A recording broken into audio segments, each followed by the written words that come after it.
Those fabulous teachers tonight. If you work for the school district and you're not here as a parent, would you step up and introduce yourself? You knew I was going to call on you first, Ms. Bonnet.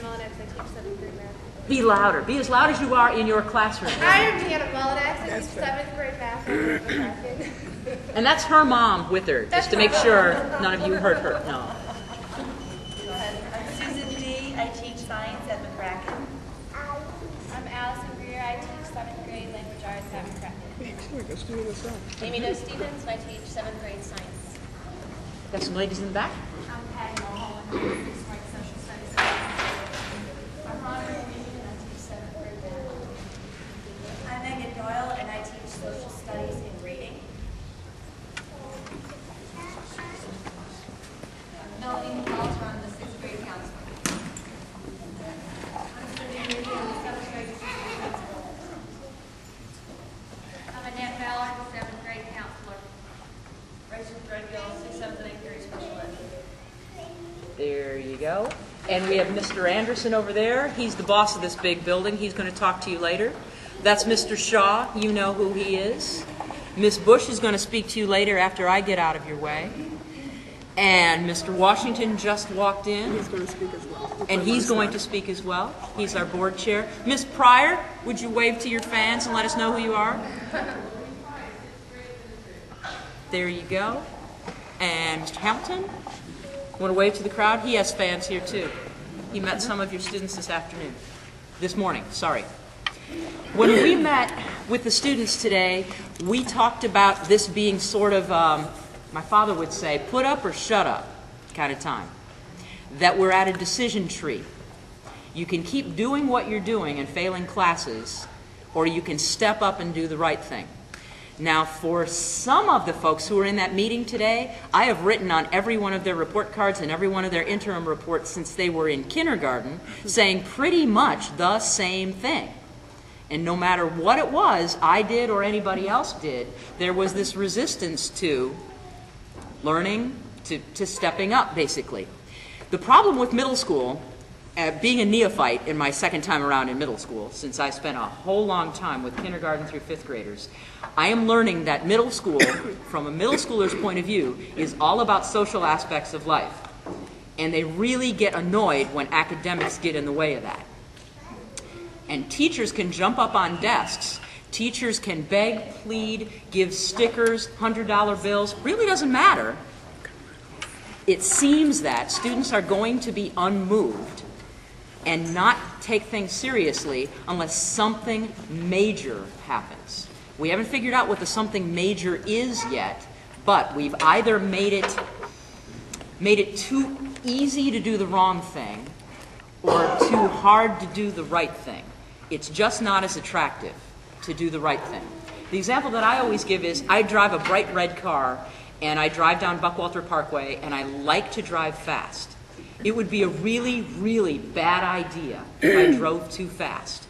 I could not bear, well, I wouldn't like the increased insurance, I wouldn't like the embarrassment of the ticket, but I'd really have a problem with all the camera phones.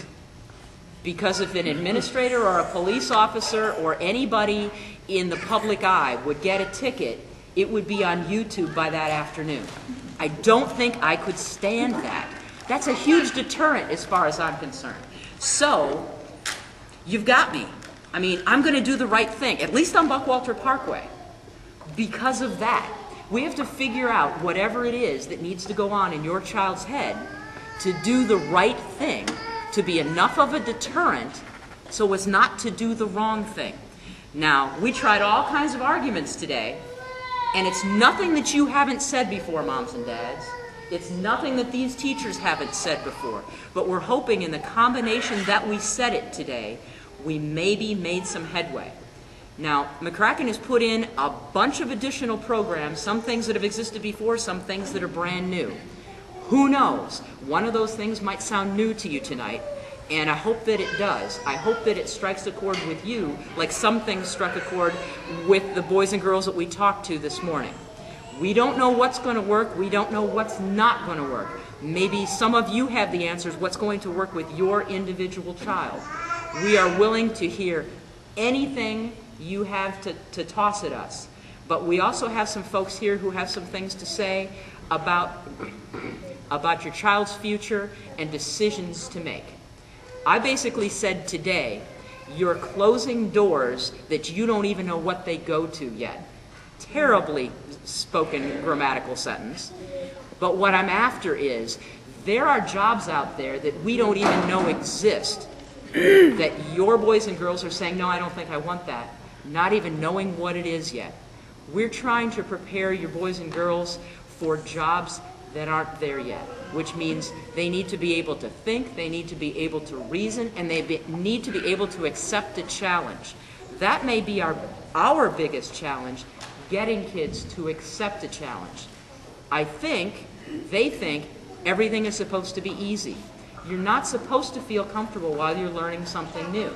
I used to say to second and third graders who go, this is really hard. Well, if we gave you the alphabet to study again, you would tell us that it's really boring. So I can keep giving you the alphabet or keep asking you to learn your numbers, but it's boring. I need to bring you to the next thing. What we haven't realized with some students yet is just how bright they are, Candace. There's a lot in there that we haven't gotten to yet because we're not getting much back. You have to prove you know the stuff that we're tossing at you in the first place. We'll only give you 2 problems instead of 20. We promise. Right, Mrs. Mullinex? Show us that you can do it. We'll move on to the harder stuff. And then the harder stuff and the harder stuff. And I promise, once we get past what Mrs. Mullinex can give you, we'll find a math wizard who's smarter than she is to give you the next level. We'd love to be able to do that. It'd be hard to do because she's pretty smart. That's what we're about tonight. We're about problem solving. We'll do just about anything we can to move to the next step. So the theme is stepping up. We all need to do it. We're just looking for more people around 12, 13, 14 years old to join us.